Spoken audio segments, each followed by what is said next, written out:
حضرت حوا دیکھتی تھی تو گھبراتی تھی. اللہ تبارک و تعالیٰ نے حضرت حوا کو، آدم علیہ السلام کو، دونوں کو الگ الگ جگہوں پہ زمین میں اتارا. ایک کو سرندب پہاڑ پر اور دوسرے کو جدے میں. اور جانتے ہیں کہ مسلسل 300 سال تک آپس میں کوئی ملاقات نہیں. 300 سال تک حضرت آدم علیہ السلام اسی بات پر روتے رہے، اے اللہ میں نے جو گناہ کیا، میں نے جو خطا کیا ہے، یعنی جس درخت کے قریب جانے سے تو نے منع کیا تھا، میں چلا گیا تھا اور اس کی سزا جو ہے دنیا میں مجھے مل رہی ہے، اے اللہ میں اس سے توبہ کرتا ہوں، مجھے معاف فرما دے. 300 سال تک آدم علیہ السلام روتے رہے اور اتنے روئے، کہتے ہیں کہ دنیا میں سب سے زیادہ رونے والوں میں حضرت آدم علیہ السلام کا بھی ایک نام آتا ہے. حضرت آدم علیہ السلام 300 سال تک اس طرح روتے رہے. اس کے بعد 300 سال کے بعد ان کو یاد آیا. 300 سال کے بعد ان کے ذہن میں ایک بات آئی کہ میں جب جنت میں تھا تو جنت کے ہر دروازے پہ میں نے ایک جملہ پڑھا ہے. میں نے ایک جملے کو دیکھا تھا، ہر دروازے پہ لکھا ہوا تھا لا الہ الا اللہ احمد رسول اللہ. اب یہ احمد کون ہے؟ ان کے ذہن میں بات آئی. سمجھ رہے ہیں آپ؟ اس سے پہلے جنت میں انہوں نے، ایک روایت میں کہ جنت میں انہوں نے اللہ سے پوچھا بھی تھا، اے اللہ تیرے نام کے ساتھ یہ جو احمد رسول اللہ ہے یہ کون ہے؟ تو اللہ نے ارشاد فرمایا کہ یہ میرے محبوب ہیں اور یہ میرے حبیب ہیں جو اے آدم تمہارے ہی نسل سے سب سے آخری نبی پیدا ہوں گے. سب سے آخری نبی دنیا میں تشریف لائیں گے، وہ میرے حبیب ہوں گے، ان کا نام احمد ہوگا اور وہ میرے بڑے محبوب ہوں گے، سب سے محبوب ہوں گے. آدم علیہ السلام نے یہ جملہ سنے تھے جنت میں. اس کے بعد 300 سال کے بعد ان کے ذہن میں بات یاد آ گئی کہ میں نے جنت میں وہ جو جملہ دیکھا تھا تو گویا کہ احمد اللہ کا سب سے محبوب ہے. اس لیے آدم علیہ السلام نے اللہ تبارک و تعالیٰ سے ایک دلی تمنا فرمائی اور انہوں نے جو ہے دل میں ارادہ بنایا کہ، اور اسی کے بارے میں جو سوچنے کی بات ہے نا کہ آدم علیہ السلام نے سوچا، 300 سال کے بعد ان کے دل میں خیال آیا کہ جنت کے دروازوں پر میں نے وہ جملے دیکھے تھے. اس کے متعلق قرآن ارشاد فرماتا ہے فتلقى آدم من ربه کلمات. فتلقى آدم من ربه کلمات اسی کے متعلق ہے کہ آدم علیہ السلام نے اپنے رب سے کچھ کلمات سیکھ لیے. وہ کون سے کلمہ تھے؟ ارے 300 سال کے بعد آدم علیہ السلام کو یہی یاد آیا تھا، اے اللہ تو جس کو اپنا محبوب رکھتا ہے اور جنت کے تمام دروازوں پر اس کا نام لکھ کے رکھا ہے، اس کے نام کے وسیلے سے میں اپنے خطاؤں کی مغفرت چاہتا ہوں. اے اللہ تو میری خطاؤں کو معاف فرما دے اور میں اس محبوب کا تجھے وسیلہ دیتا ہوں. اللہ اکبر. ہونا کیا تھا؟ اللہ تبارک و تعالیٰ کے اس پیغمبر نے اور آدم علیہ السلام نے جیسے ہی اپنے محبوب اور خالق کائنات کے اپنے حبیب جناب محمد رسول اللہ صلی اللہ علیہ وسلم کا نام کا وسیلہ دیا، اللہ تبارک و تعالیٰ نے فوراً آپ کی جو ہے آپ کی مغفرت فرمائی، آپ کے توبہ کو قبول فرمایا. اور اس کے بعد حضرت حوا رضی اللہ تعالیٰ عنہ سے ملاقات فرمائی. یہ برکت کس سے؟ میرے آقا سرور کائنات صلی اللہ علیہ وسلم کے نام پاک کی برکت.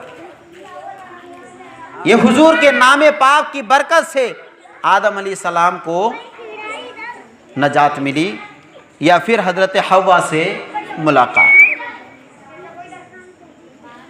میرے آقا سرور کائنات صلی اللہ علیہ وسلم کی فضیلت ہر چیز میں ہے.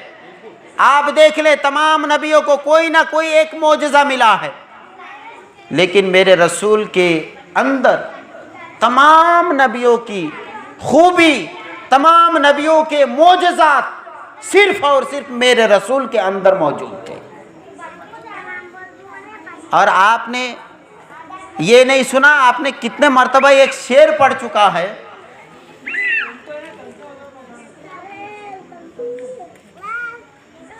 اور کوئی غیب کیا تم سے نہاں ہو بھلا، اور کوئی غیب کیا تم سے نہاں ہو بھلا، جب نہ خدا ہی چھپا تم پہ کروڑوں درود۔ یا رسول اللہ، دنیا کی اور کیا چیز آپ سے چھپ سکتی ہے جب خدا ہی نہیں چھپا؟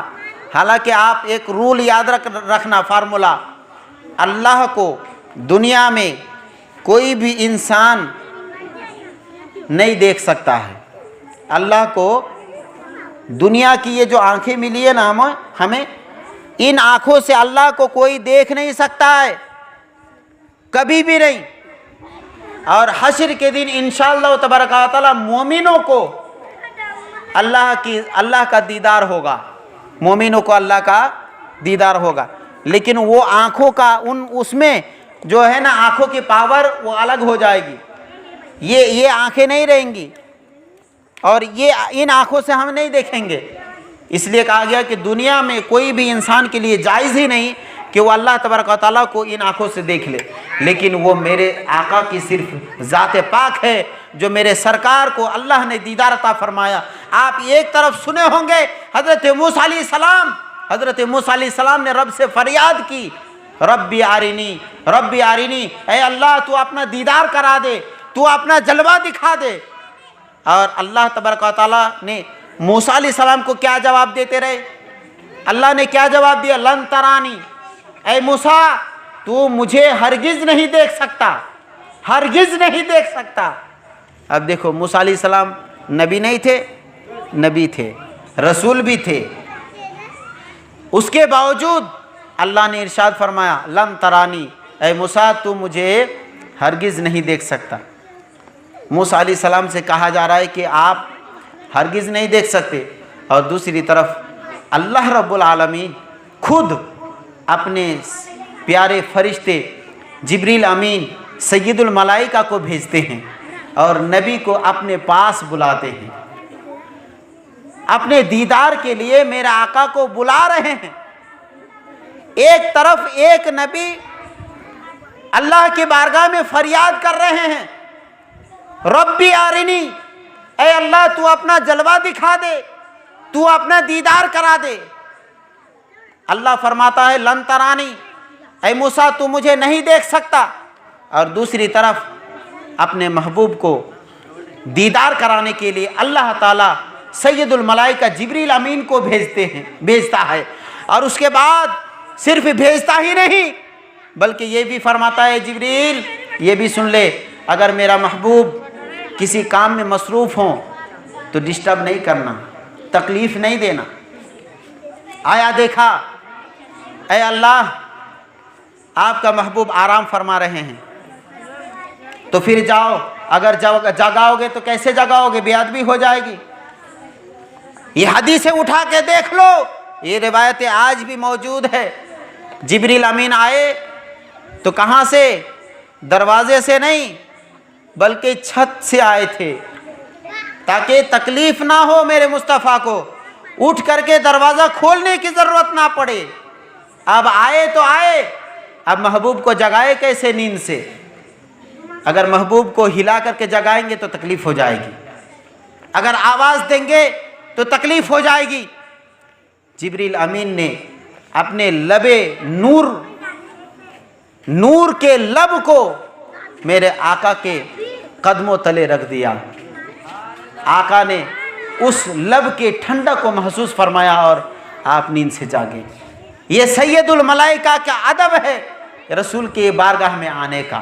اللہ اکبر، اس رسول کو تو میرے اللہ نے خود بلایا ہے معراج میں، اور اس کے بعد تمام نبیوں کی امامت آپ نے بیت المقدس میں فرمائی، جس کو قرآن مقدس میں ارشاد فرمایا سبحان الذی اسری بعبدہ لیلا من المسجد الحرام الی المسجد الاقصی۔ اللہ ارشاد فرماتا ہے پاکی ہے وہ ذات جس نے راتوں رات اپنے بندے کو لے گیا مسجد حرام سے مسجد اقصی۔ مسجد اقصی کہاں ہے؟ بیت المقدس، جو ہمارا قبلہ اول ہے۔ قبلہ اول یعنی ادھر منہ کر کے ہم لوگ پہلے نماز پڑھتے تھے۔ ہم لوگوں سے مراد ہم کو مت لیجئے گا، یعنی مسلمان سب سے پہلے بیت المقدس کی طرف منہ کر کے نماز پڑھتے تھے، یعنی قبلہ مسلمانوں کا قبلہ کہاں تھا؟ بیت المقدس۔ اس وقت اللہ تبارک و تعالیٰ نے اپنے حبیب کو حرام سے مسجد حرام یعنی خانہ کعبہ سے جو ہے سفر راتوں رات بیت المقدس میں، اور بیت المقدس میں تمام فرشتوں کی امامت فرمائی۔ حضرت آدم بھی تھے، حضرت حوا، حضرت شیش علیہ السلام بھی تھے، حضرت داؤد بھی تھے، حضرت موسیٰ، حضرت عیسیٰ، تمام انبیاء کرام اس میں موجود تھے۔ اور اس کے بعد صرف نماز ہی نہیں بلکہ اللہ کے رسول نے تمام نبیوں کے سامنے ایک خطبہ بھی عطا فرمایا، اور لمبے وقت تک آپ نے خطبہ دیا، تقریر فرمائی۔ اور اس کے بعد آپ جانتے ہیں کہ پھر جب آسمانوں کا سفر ہوا تو پھر آپ نے روایتوں میں سنا بھی ہوگا کہ آقا کریم میرے رسول جب پہلے آسمان پہ پہنچے تو حضرت آدم سے ملاقات ہوئی، دوسرے آسمان پہ پہنچے، تیسرے آسمان پہ پہنچے تو ہر آسمان پہ ایک ایک نبی سے ملاقات ہوئی۔ کسی آسمان میں حضرت آدم سے، کسی آسمان میں حضرت عیسیٰ سے، کسی آسمان میں حضرت موسیٰ سے، کسی آسمان میں حضرت ابراہیم، اس طریقے سے تمام آسمانوں میں ایک ایک نبی سے میرے آقا کی ملاقات ہوئی۔ اب یہ بات ذہن میں آئی کیسے؟ یہ بات ذہن میں آئے گی کیسے؟ اے بچے خاموش رہو، ایک بات یہ توجہ دینے کی ہے، میرے نبی مسجد اقصیٰ میں تمام نبیوں کی امامت فرمائی، تمام نبیوں کی، کوئی بھی نبی اس میں بعد نہیں تھے، کوئی ایسے نہیں تھے کہ اس میں موجود نہیں۔ اور پھر آپ نے سنا ابھی کہ جب میرے آقا پہلے آسمان میں پہنچے تو حضرت آدم علیہ السلام سے ملاقات ہوئی، دوسرے آسمان میں پہنچے تو حضرت عیسیٰ، موسیٰ، حضرت ابراہیم، اس طریقے سے سلسلہ وار انبیاء کرام سے بھی ملاقات ہو رہی ہے۔ یہ کیسے ممکن ہے؟ نبی یہاں پر بھی، نبی وہاں پر بھی، تو کیا ایسا ہو سکتا ہے کہ ایک نبی یہاں پر بھی ہو وہاں پر بھی ہو؟ یہ بھی ایک بات ہے۔ اور دوسری بات کہ آپ نبی کی فضیلت بیان کر رہے ہیں اور پھر فرما رہے ہیں کہ آپ نبی پہلے آسمان پہ پہنچے تو آدم سے ملاقات ہو گئی، گویا کہ میرے نبی سے پہلے آدم علیہ السلام پہنچ گئے۔ تو یہاں پر ایک، حالانکہ انشاءاللہ معراج کی جب رات آئے گی نا، بیان میں انشاءاللہ میں یہ ساری باتیں بیان کروں گا۔ آج مختصر میں یہ سن لو کہ میرے آقا جو دیدار الہی کے لیے معراج کے لیے جا رہے تھے تو عام سواری کی طرح نہیں بلکہ دلہا بن کر کے جا رہے تھے، نبی کو دلہا بنا کر کے لے جایا جا رہا تھا۔ اور دلہا جو ہوتا ہے نا، دلہا جو ہوتے ہیں یہ دلہے کی بڑی، مطلب آپ یوں سمجھیے آج کل تو بہت کم دیکھا جاتا ہے، آج یو پی وغیرہ میں، بہار میں آج بھی یہ چیزیں موجود ہیں، یو پی میں، بہار میں آج بھی وہ چیزیں موجود ہے کہ دلہے کو گھوڑے پر بٹھایا جاتا ہے، گھوڑی پر، دلہے کو گھوڑی پر بٹھایا جاتا ہے۔ اور جب گھوڑی پر بٹھایا جاتا ہے نا تو دلہے کے سامنے اس کی ماں آتی ہے اور دلہے کو دیکھ کر کے نظر اتارتی ہے، ماشاءاللہ سبحان اللہ، اللہ تعالیٰ تمہیں لوگوں کی بری نظر سے بچائے۔ باپ آتا ہے وہ بھی دعائیں دیتا ہے، بھائی آتا ہے بھائی دعائیں دیتا ہے، اس طریقے سے رشتہ دار آتے ہیں نظر اتارتے ہیں، اور اس کے بعد جو ہے سبحان اللہ ماشاءاللہ کہہ کے اور اس کی نظر اتارتے ہیں اور کہتے ہیں کہ لوگوں کی نظر تم پر نہ پڑے۔ سمجھ رہے ہیں آپ؟ یہ دلہا کی حالت ہوتی ہے۔ یو پی بہار میں آج بھی یہ چیزیں جاری ہے، یہ رسم و رواج، بہت جگہ یہ چیزیں نہیں ہوتی۔ تو میرے رسول کو دلہا بنا کر لے جایا جا رہا تھا، لیکن ادھر اور نبیوں کو اللہ تعالیٰ نے پہلے ہی وہاں پر بھیج دیا تھا۔ کیوں؟ اس لیے کہ دلہا جب کہیں پر آتا ہے نا باراتی کے ساتھ، اور میرے آقا کے پیچھے فرشتے باراتی تھے، تو میرے آقا کو دلہا بنا کر لے جانا اور ان تمام انبیاء کرام کو الگ الگ آسمانوں کے دروازوں پر اللہ کے حکم سے کھڑا رکھنا، یہ اللہ کا حکم تھا کہ میرے محبوب جب آسمانوں کے اس طریقے سے دروازے پہ داخل ہو تو ہر دروازے پہ انبیاء ان کے سواگت کریں، ان کا خیر مقدم کریں، انہیں خوش آمدید کہیں اور انہیں مبارکبادی پیش کریں۔ اس لیے تمام نبیوں کو جو ہے انبیاء کرام کو الگ الگ آسمانوں پر اللہ تعالیٰ نے پہلے ہی بھیج دیا، اور اس کے بعد میرے آقا کی وہاں پر خیر مقدم کی۔ میرے آقا کی شان تو وہ ہے، اللہ اکبر، کہ المختصر میں آپ یوں سنیں، اور کتنے مرتبہ آپ سن چکے ہوں گے اعلیٰ حضرت کی شعر کے بارے میں کہ حسن یوسف پہ کٹی حسن یوسف پہ کٹی مصر میں انگشت زنا، حسن یوسف پہ کٹی مصر میں انگشت زنا، اور سر کٹاتے ہیں تیرے نام پہ مردان عرب۔ اس شعر میں اگر غور کر کے دیکھیں گے تو اعلیٰ حضرت نے ارشاد فرمایا کہ حضرت یوسف علیہ السلام کے اندر جو حسن تھی، جو حسن و جمال اللہ نے عطا فرمایا تھا، اس حسن سے تو مصر میں عورتوں کی انگلیاں کٹ گئی، انگلیاں کٹی تھی۔ اور اس کا واقعہ آپ نے سنا ہوگا کہ کچھ چیزیں جو ہے کاٹنے کے لیے دیا گیا تھا، تو حضرت یوسف علیہ السلام کے حسن کو دیکھا تو ان عورتوں نے انگلیاں کاٹ لی نہیں بلکہ کٹ گئی، اور کاٹ لی میں فرق ہے۔ ان کی انگلیاں کٹ گئی تھی، انہیں معلوم نہیں تھا کہ ہم کاٹ رہے ہیں۔ سمجھ رہے ہیں آپ میری بات؟ وہ جان بوجھ کر کے نہیں کاٹی تھی وہ عورتیں۔ ان عورتوں نے جب بعد میں دیکھا کہ ارے ہم نے نیمبو کے بجائے ہم نے تو اپنی انگلیوں کو کاٹ لیا ہے، اس کے بعد انہیں احساس ہوا کہ ہماری انگلی کٹ چکی ہے۔ اس سے پہلے انہیں پتہ نہیں تھی، انہیں معلوم نہیں تھا کہ ہماری انگلیاں کٹ چکی ہے۔ تو حضرت امام اہل سنت اعلیٰ حضرت رضی اللہ تعالیٰ عنہ فرماتے ہیں کہ یوسف علیہ السلام کے حسن پہ عورتوں کی انگلیاں کٹ گئی تھی، کاٹی نہیں تھی، لیکن یا رسول اللہ آپ کے نام پہ، آپ کے حسن تو دور کی بات، آپ سامنے موجود ہوں تو الگ بات، لیکن آپ کے نام پہ تو یہاں پر مردان عرب سر کٹاتے ہیں۔ کٹ جانا، میری بات پہ غور کر رہے ہیں نا، کٹ جانا اور ہے، کٹانا اور ہے۔ آپ غفلتی میں بہت سارے کام کرتے ہیں، غفلتی میں بہت ساری تکلیف آپ کو ہو جاتی ہے، آپ کی بھی انگلیاں کٹ جاتی ہے، کٹتی ہے نا۔ کچھ کام آپ کرتے ہیں اور انجانے میں، بے خبری میں، غفلتی میں ایسا ہو جاتا ہے کہ آپ کی انگلی جو ہے کٹ جاتی ہیں۔ اب یہ کٹ جانا اور ہوتا ہے، لیکن اگر کوئی جان بوجھ کر کے کاٹے تو اس کا درد کتنا ہوگا؟ اس کو درد زیادہ ہوگا، کیونکہ وہ جان بوجھ کر کے جب کاٹنے جائے گا تو وہ الگ ہی مطلب اس کی کیفیت ہوگی۔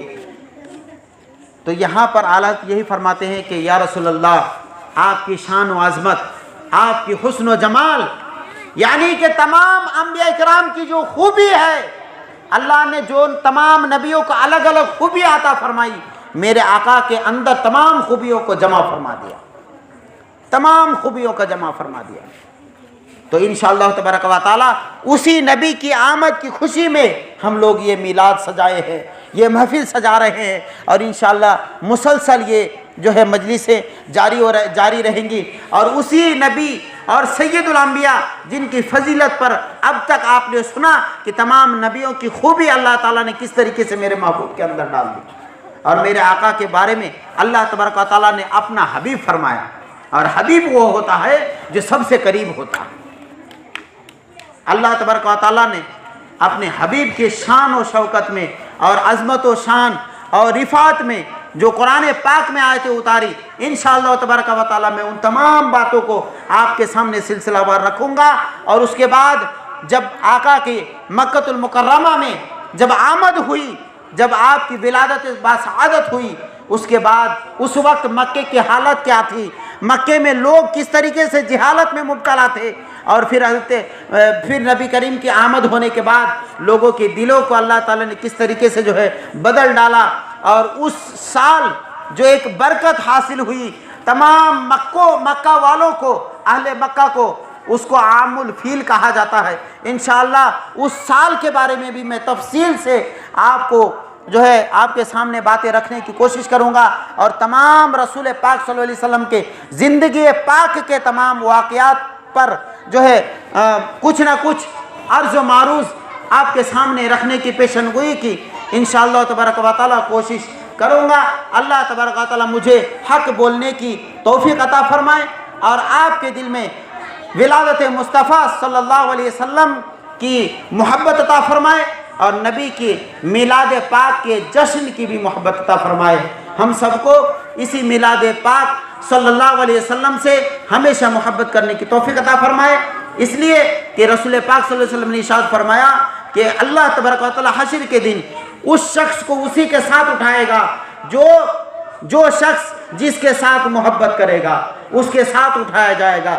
اس لیے الحمدللہ ہم لوگ سنی مسلمان، ہمارا تو سب کچھ میرے نبی ہے، ہمارا تو سب کچھ ہمارا نبی ہے۔ اگر ہمارے نبی ہے تو ہم ہیں، اگر ہمارے نبی کی شان و شوکت یا عظمت و رفعت پر بات آ جائے تو ہم تو اپنی زندگی وہ نثار کرنا چاہتے ہیں، نثار کر دینا چاہتے ہیں، اور اس وقت اپنی جان کی کوئی قیمت ہی نہیں سمجھتے جس وقت رسول کی شان پر یا عظمت پر کوئی انگلی اٹھائے اور ہم نہ بولیں، تو ایسی زبان کی ضرورت ہی ہمیں نہیں، اس لیے کہ ہمارا سب کچھ نبی ہے نا، ہمارا سب کچھ نبی ہیں۔ وہ جو نہ تھے تو کچھ نہ تھا، وہ جو نہ ہو تو کچھ نہ ہو، جان ہے وہ جہان کی، جان ہے تو جہان ہے۔ اللہ تبارک و تعالی اسی سے ہم سب کو اسی میں جو ہے خاتمہ بالخیر بھی فرمائے۔ وآخر دعوانا ان الحمدللہ رب العالمین۔